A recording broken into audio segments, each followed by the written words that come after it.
Hi there, I'm Dean Heskin, President and CEO of Swiss America Trading, and you are tuned into our podcast, The Secret War on Cash. We're taking an in-depth look at some of the changing things or dynamics in the financial markets and the economies throughout the world. I have with me my co-host, Chris Agelastos here. Chris, thanks for being with us. And we're going to talk about the Chinese yuan today, if that's all right with you. That sounds good. This has become a pretty typical or frequent headline now, how the yuan is replacing the US dollar. Yeah. And it says Chinese yuan quietly replaces the dollar in Asia and Africa. I'm not really sure what their definition of quiet is because it's become, it's become kind of a common theme anymore. Yeah. Um, and they're talking about how like the usage globally speaking with the Chinese yuan in this article talks that is it has spiked. It's skyrocketing right now, Hmm. and it really is interesting because the dollar has become it has been, I should say, such a staple for the entirety of our lives that watching this develop, it seems almost surreal. But then as everything that comes out about it starts talking about why they're doing it and what's happening, it it's almost like, well, of course this is what's happening because it makes the most sense. So tell us a little more about what they're saying here. Are they quietly replacing the dollar? Why are they doing that? What is it? What do they stand to gain or benefit from it? And what's the consequence to us? Yeah. Well, you know, the big thing that they're focusing on here is Asia and Africa, and I think that's why a lot of times here in the U.S., unless you're really paying attention to what's happening internationally, we sort of get bombarded by our own local, meaning U.S. news agencies, and a lot of them just don't talk about this stuff. So in that sense, I could see why it's a little quiet. If I was just chatting with my neighbor, they probably haven't heard a whole lot about this. Like I said, unless they're paying attention to it. But in fact, dollar-based loans in these emerging Asian and African markets have dropped by 16% over the last couple of years, Wow. showing that the dollar is in fact losing ground to the yuan, and Chinese banks are filling that gap and extending their lending. So it's definitely happening. Now, what will it do to the dollar? I don't think that we're going to feel it overnight per se. But what this is showing is a big global shift, and we talk about this a lot with obviously, we talk about the BRICS nations, and other governments sort of um, stepping aside from the dollar and using each other's currencies for trade settlement and for expansion and things like that. So China is really trying to push the yuan and challenge the dollar, and we're kind of making it easy for them. We're using the dollar a bit aggressively when it comes to sanctions and things like that, and we're also not really managing it well here in our country. We've done plenty of podcast episodes about inflation and how the dollar has lost value over the last several years. Well, while that affects you and I in our pocketbook, it also affects these other nations that are using and holding the dollar, and they don't want that, right? There's already enough instability in the world. They're looking for a little bit more stability. So I think we're going to see this continuing trend of a steady de-dollarization, and that's going to cause lower or less, I should say, influence um, that the U.S. dollar has on other nations and global trade dynamics and geopolitical power balances, obviously. So we will feel it, but I think it's one of those things that's sort of a slow leak, and how much longer can we keep bailing water out of the boat? That's the big question. Well, and you're absolutely right. And they talk about what's interesting. The that China wants a multipolar currency world is what they're referring to it as, and which is really probably just a complicated way of saying de-dollarization.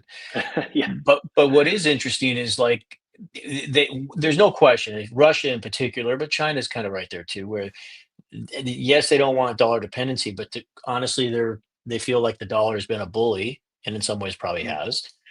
and that's what they want to stop, and they want to see themselves maybe be the strongest kid on the block right now.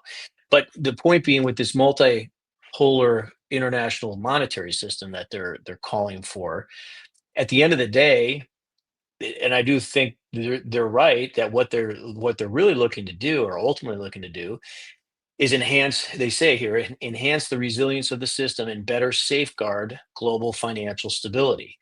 And that's something that, really is true. The world is in desperate need of, some kind of global financial stability, which, that kind of leads into this next article here, Hmm. where BRICS isn't what's threatening the US dollar. It's the US is threatening itself through the current monetary policies.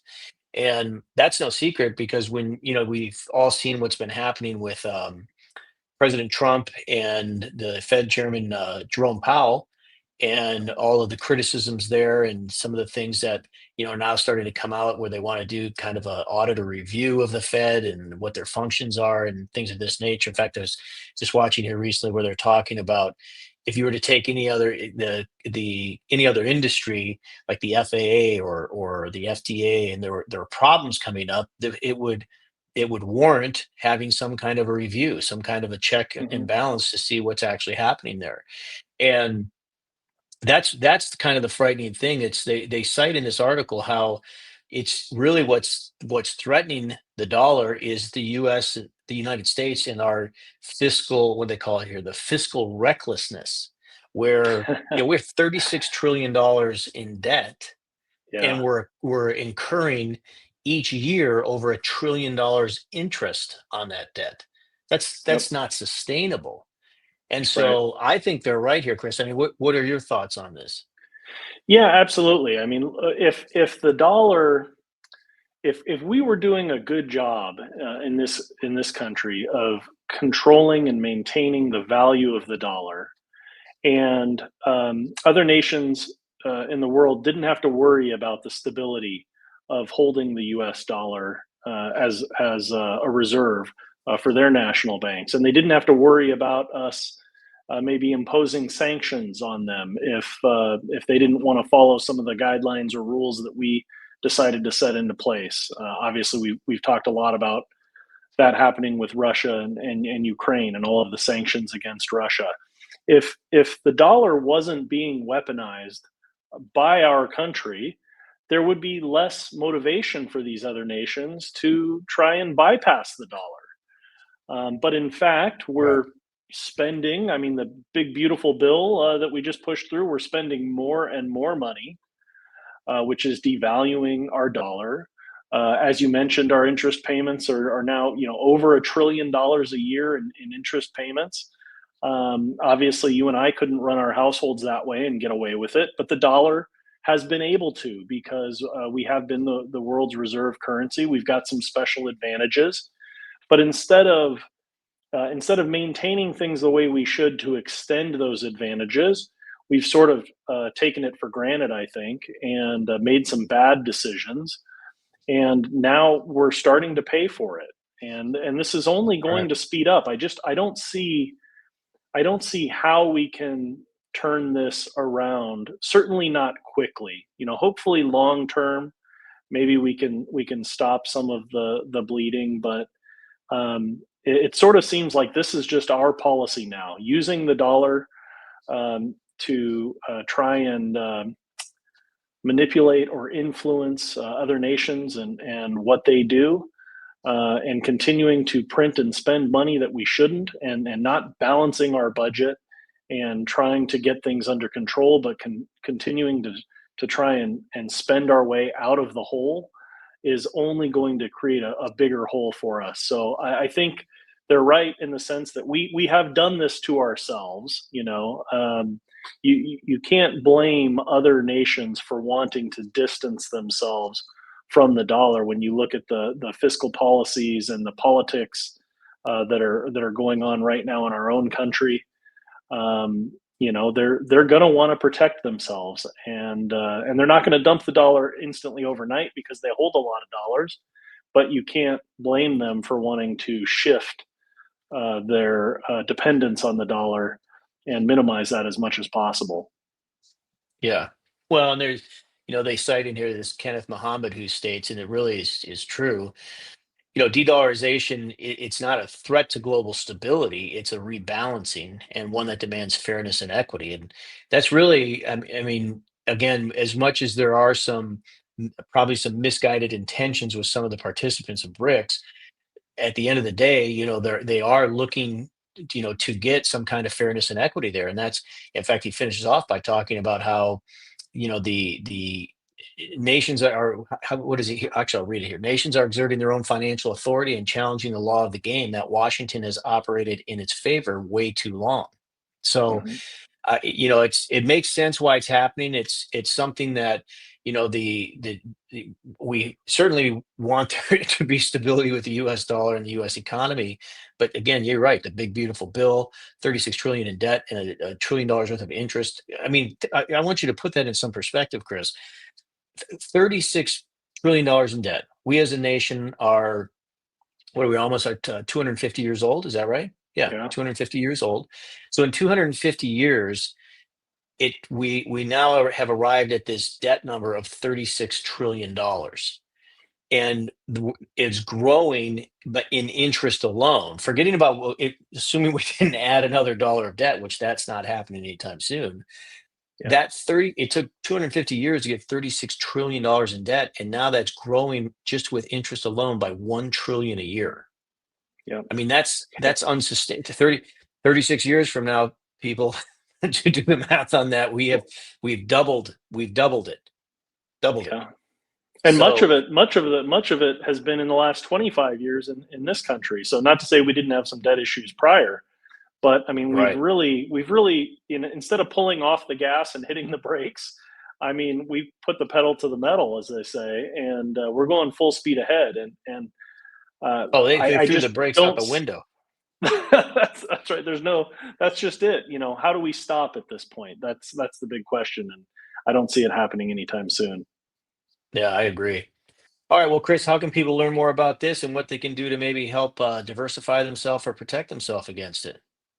Yeah, well, visit the website, swissamerica.com. You can put in a request there from information. We'll put together a nice packet and mail it to you or email it to you if you prefer digital. Otherwise, you can also call us at 1-800-289-2646.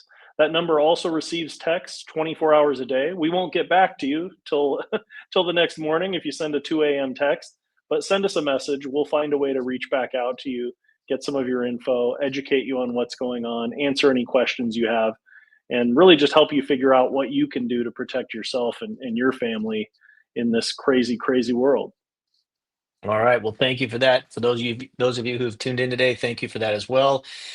If you're not subscribed to our podcast, please do that. And you can also follow us on social media where we have little bits of information that we will put out there frequently. So, all things just to keep you as informed as possible, because forewarned is forearmed, as they say.